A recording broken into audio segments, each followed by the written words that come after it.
Hello, good morning students. अभी तक हम जो चैप्टर पढ़ रहे थे आंतरिक नियंत्रण उपाय, और मैंने आपको पहले बताया था कि इसके दो भाग होते हैं, आंतरिक निरीक्षण और आंतरिक अंकेषण। आंतरिक निरीक्षण के बारे में हमने पढ़ लिया, मैंने आपको असाइनमेंट भी दिया था। आज हम पढ़ेंगे आंतरिक अंकेषण के बारे में, यानी कि इंटरनल ऑडिट।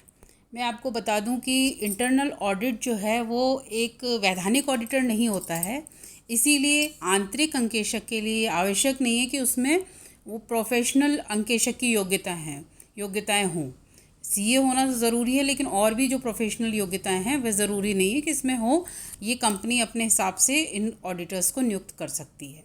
आंतरिक अंकेषण का संबंध प्रमुख रूप से लेखा तथा आर्थिक मामलों से होता है। कंपनी अधिनियम 2013 के द्वारा ऐसी निजी कंपनियां जिनका वार्षिक कारोबार 200 करोड़ से अधिक है अथवा 100 करोड़ से अधिक के ऋण बकाया चल रहे हैं को आंतरिक अंकेशक की नियुक्ति अनिवार्य रूप से करनी होगी। अर्थात कंपनी एक्ट जो 2013 के अनुसार जिनका एनुअल टर्नओवर 200 करोड़ से अधिक है या फिर उन पर 100 करोड़ से अधिक के लोन्स बकाया चल रहे हैं, आउटस्टैंडिंग्स है, तो उनको एक्ट के तहत आंतरिक यानी कि इंटरनल ऑडिटर की नियुक्ति कंपलसरी रूप से करनी पड़ेगी।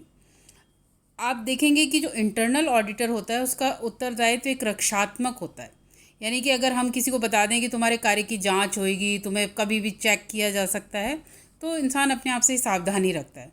इसी प्रकार जब इंटरनल ऑडिटर्स कंपनी में नियुक्त होते हैं तो उनकी उपस्थिति में लोग गड़बड़ी करने की सोचते भी नहीं है कि अगर हम करेंगे तो हमारी पकड़े जाएंगे या कोई कपट या गबन होएगा तो वो जल्दी से पकड़ा जाएगा, यानी कि उनकी उपस्थिति मात्र ही गड़बड़ करने वालों के लिए पर्याप्त भय का कारण होती है।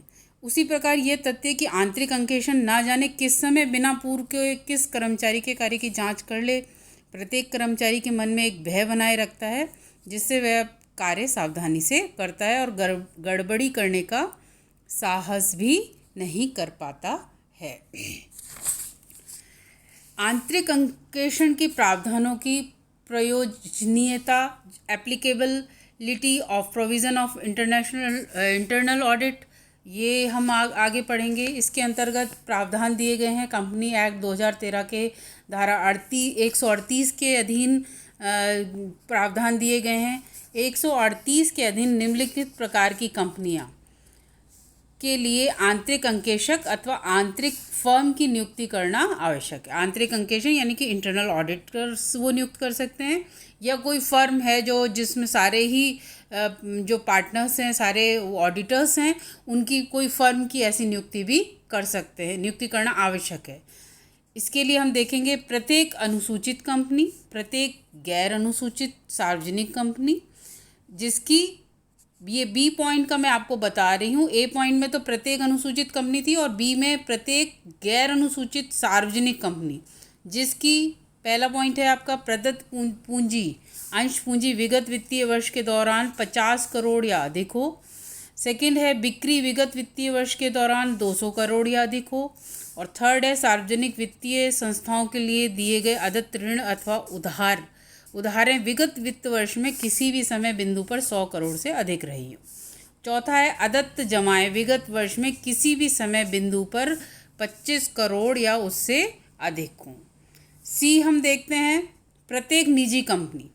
ए था प्रत्येक अनुसूचित कंपनी, बी था प्रत्येक गैर अनुसूचित सार्वजनिक कंपनी जिसके आपको पूंजी वाइज पॉइंट बताए गए थे, और अब थर्ड नंबर पे है प्रत्येक निजी कंपनी जो रखती है, पहला पॉइंट है विगत वर्ष के दौरान विक्रय राशि 200 करोड़ या अधिक हो, और सेकंड पॉइंट है विगत वर्ष में किसी भी बिंदु पर बैंकों से अथवा सार्वजनिक वित्तीय संस्थाओं से लिए गए अदत्त ऋण अथवा उधारें जो 100 करोड़ या उससे अधिक के हों, उनके लिए अनिवार्य रूप से मतलब नियुक्ति करनी पड़ेगी।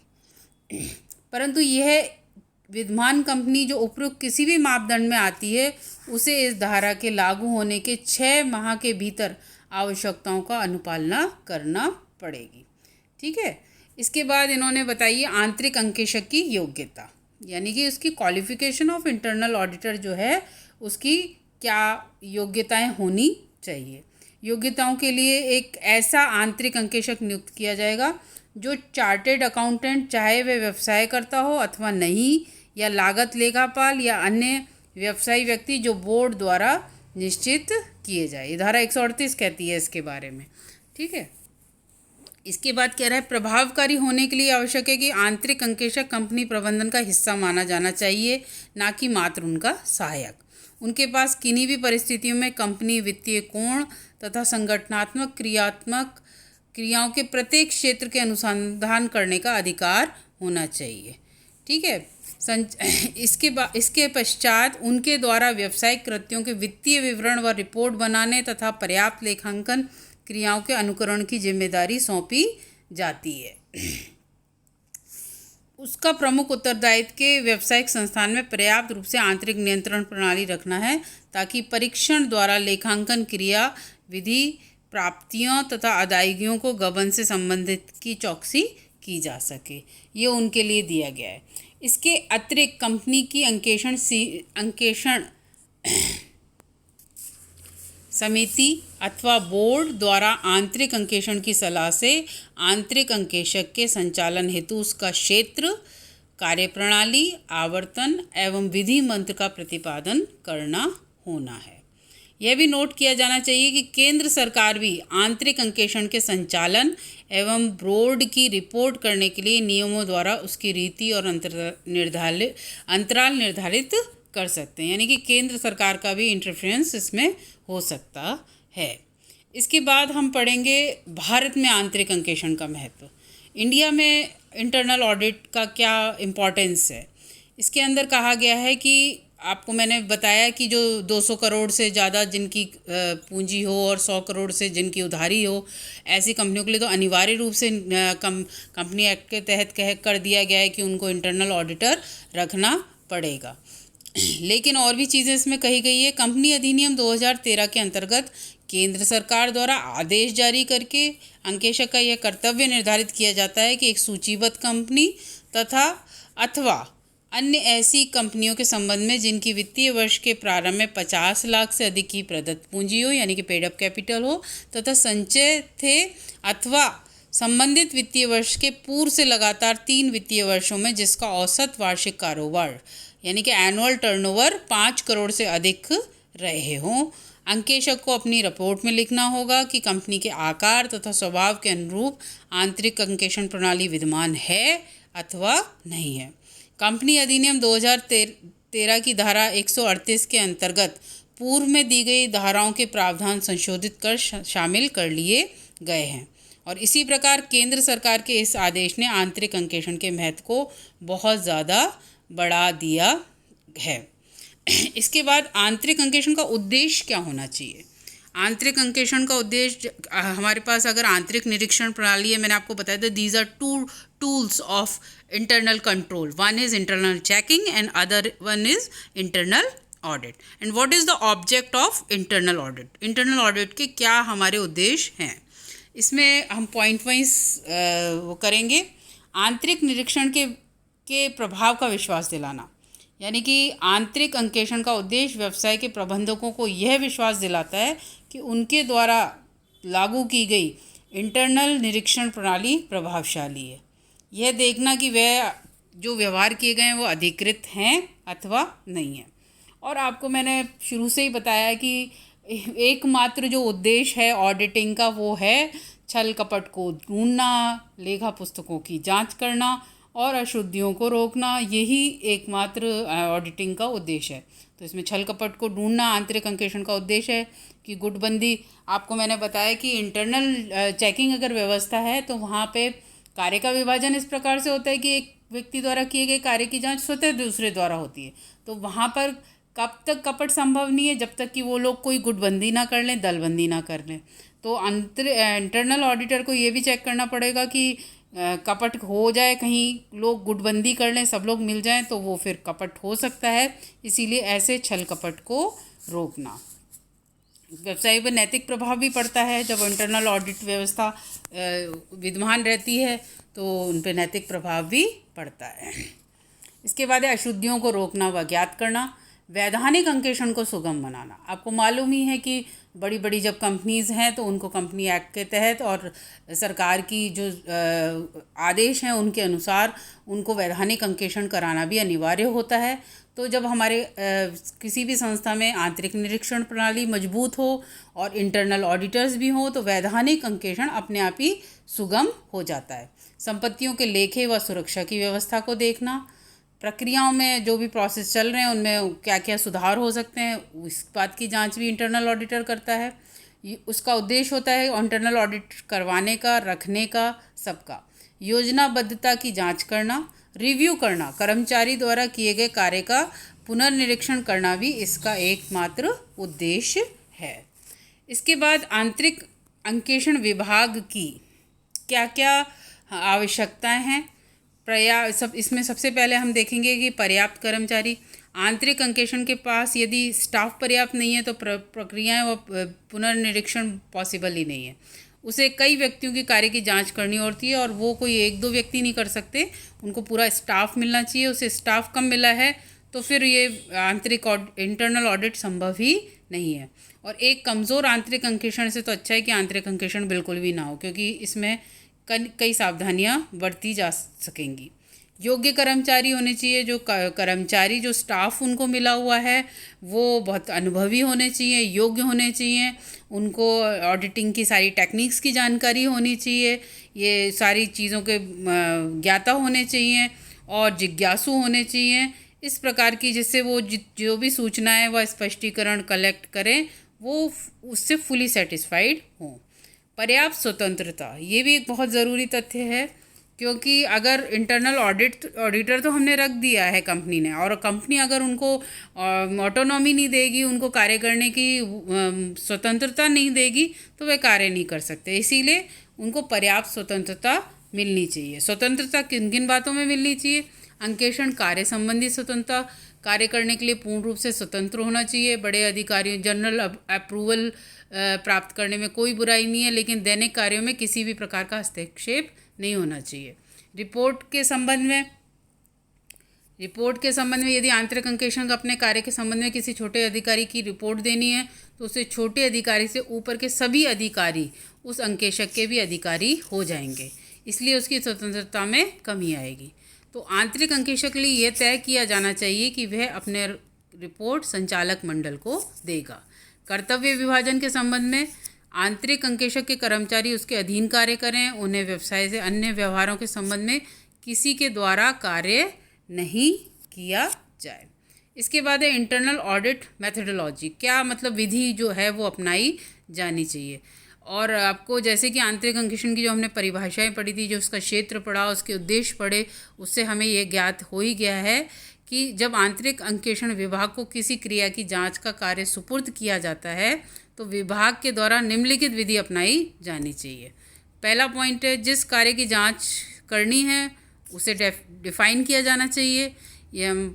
फॉर एग्जांपल यदि कोई क्रय प्रक्रिया है, परचेज़ का प्रोसेस की जांच करनी है तो ये निर्धारित होना चाहिए कि केवल सामग्री के क्रय की प्रक्रिया की जांच ना हो अथवा संपत्ति आदि समस्त वस्तुओं की क्रय प्रक्रिया की जांच की जाएगी।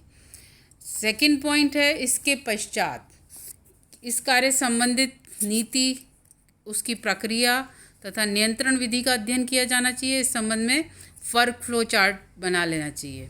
नेक्स्ट है, संबंधित व्यवहारों, अगर व्यवहार बहुत ज़्यादा हैं तो उनके कुछ सैंपल चुन लेने चाहिए जो समस्त व्यवहारों का रिप्रेजेंट करेंगे, उनका प्रतिनिधित्व करेंगे। सारे जो व्यवहार जो चुने गए हैं नमूने के, उनकी फुली जांच होनी चाहिए। इस जांच में प्रपत्र और प्रमाणकों की जांच, संस्था के कर्मचारियों तथा बाहर के लोगों से साक्षरता तथा संबंध साहित्य का संदर्भ प्राप्त किया जाना चाहिए। जो भी कार्य जांच किया जा रहा है, महत्वपूर्ण त्रुटियों को साधारण त्रुटियों से अलग कर देना चाहिए। इसके कारण उनके उत्तरदायित्व व्यक्ति और उनके दुष्प्रभाव का पता चल जाता है। और अंत में जांच के संबंध में प्रबंधकों को रिपोर्ट दी जानी चाहिए। रिपोर्ट बड़ी नहीं होनी चाहिए कि उसमें पूरी कहानी लिख दी, क्योंकि व्यस्त प्रबंधकों के पास इतना टाइम नहीं होता है कि वो बड़ी बड़ी रिपोर्टें पढ़ें। पॉइंट आउट होनी चाहिए रिपोर्ट की, जो जो चीज़ें हैं बिल्कुल संक्षिप्त में होनी चाहिए और हर पॉइंट का उसमें उल्लेख होना चाहिए। उसका सही अर्थ निकालने में भी कठिनाई होती है, क्योंकि अगर रिपोर्ट लंबी हो, रिपोर्ट में त्रुटियों को दूर करने के उपायों का भी, ये नहीं खाली हमने शिकायत कर दी, वो जो चीज़ें त्रुटियां हैं उनको दूर करने के उपाय भी इंटरनल ऑडिटर प्रस्तुत करेगा।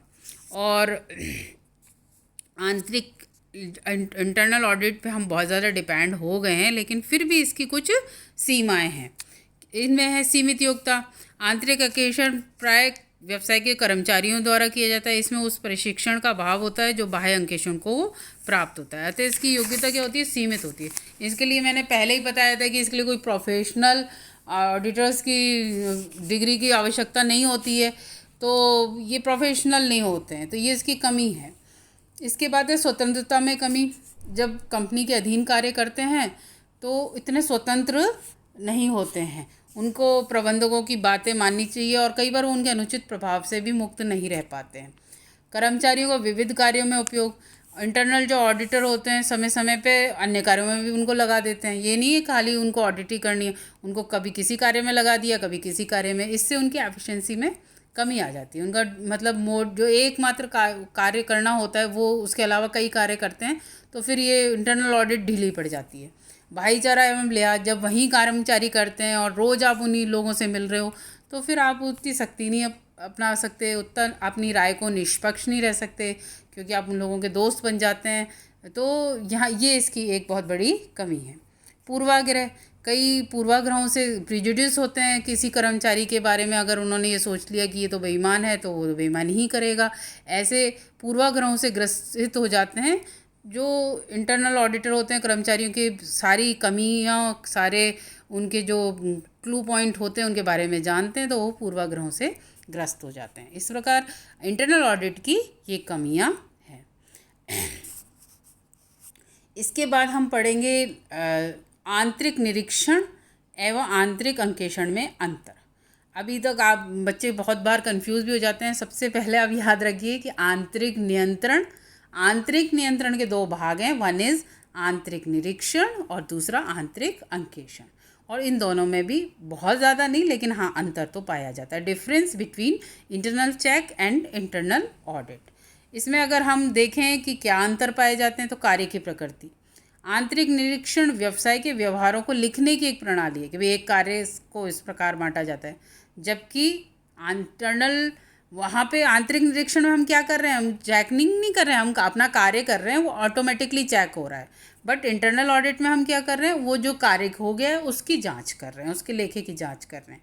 जांच का समय, इंटरनल जो चेकिंग निरीक्षण है वो तो चलता रहता है, व्यवहार जैसे जैसे होते जाते हैं और कार्य चलता रहता है। लेकिन इंटरनल ऑडिट कब शुरू होता है, जब वो कार्य समाप्त हो जाता है, तब जांच कार्य शुरू होता है। छल कपट की खोज। इंटरनल निरीक्षण एक ऐसा उपाय है जिसमें छल कपट का कार्य के दौरान ही पता चल जाता है। एक व्यक्ति ने अगर कैश रिसीव्ड किया है और कैश रिसीव, और सेकंड पॉइंट पे अगर रसीद नहीं मिल रही है या कैश कम मिल रहा है, रसीदें ज़्यादा है, तो वहीं पे पकड़ में आ जाएगा। लेकिन इंटरनल ऑडिट द्वारा छल कपट का पता चलता है जब बिल्कुल कार्य समाप्त हो जाता है। प्रभावशाली होने की जांच। इंटरनल निरीक्षण ये विश्वास दिलाता है कि लेखा प्रणाली विश्वस्त एवं प्रभावशाली है अथवा नहीं, और इंटरनल ऑडिट हमें ये विश्वास दिलाता है कि लेखा प्रणाली और आंतरिक निरीक्षण दोनों विश्वस्त एवं प्रभावशाली हैं अथवा नहीं। उपदेशक के या प्रायोजक की क्रिया। एडवाइजरी फंक्शन और ऑपरेटिंग। आंतरिक अंकेक्षण एक उपदेशक क्रिया है, जबकि आंतरिक निरीक्षण एक ऑपरेटिंग है। आंतरिक निरीक्षण आपको बताया कि ऑपरेटिंग है, कार्य का विभाजन है, जबकि इंटरनल ऑडिट जो है वो एक एडवाइजरी फंक्शन है। निरीक्षण एवं पुनर्निरीक्षण। आंतरिक निरीक्षण प्रणाली तो हिसाब किताब के लेखने की क्रिया है, तो वो तो चलती रहेगी, उसका हम पुनर्निरीक्षण इंटरनल ऑडिटर द्वारा किया जाता है। लेकिन इंटरनल चेकिंग जो है वो तो एक व्यवस्था है, उसमें निरीक्षण नहीं किया जा सकता, उसमें बस कार्य का विभाजन चलता रहता है। और लास्ट पॉइंट क्या है, आंतरिक निरीक्षण में लेखा और जांच करने वाला व्यक्ति वही होता है, जबकि इंटरनल ऑडिट में जांच करने वाले व्यक्ति होते हैं जिनका लेखा से कोई भी संबंध नहीं होता है। तो ये इस प्रकार से इंटरनल चेकिंग और इंटरनल ऑडिट में ये अंतर पाए जाते हैं। ओके। आप ये PDF आपको सेंड कर दिए गए हैं, आप पढ़िए, इनसे क्वेश्चन बनाइए, अपने नोट्स बनाइए, क्योंकि ये क्वेश्चन आता ही है और मैंने आपको उससे पहले असाइनमेंट दिया था, उसमें इस बारे में ज़िक्र भी किया था। तो ओके स्टूडेंट्स, थैंक यू।